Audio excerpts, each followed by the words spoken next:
Sementara itu, Presiden Boeing Global, Brandon Nelson berkata perkongsian terbaharu bersama MAG akan meningkatkan tenaga kerja tempatan sebanyak 20% dalam tempoh 2 tahun akan datang. Sekaligus mengukuhkan komitmen terhadap industri aeroangkasa negara. Buat masa ini, syarikat itu mempunyai lebih 1,000 tenaga kerja yang bekerja di kilang pembuatannya di Kedah. This is a partnership, much more than a commercial relationship.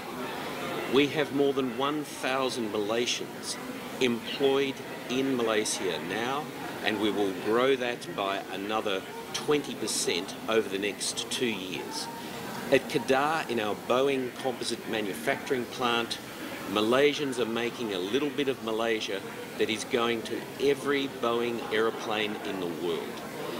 We are proud of this partnership, and we will do the very best that we can to grow our supply chain, grow our manufacturing presence, and in particular, make sure that we deliver on the confidence and trust shown in us by Malaysian Airlines.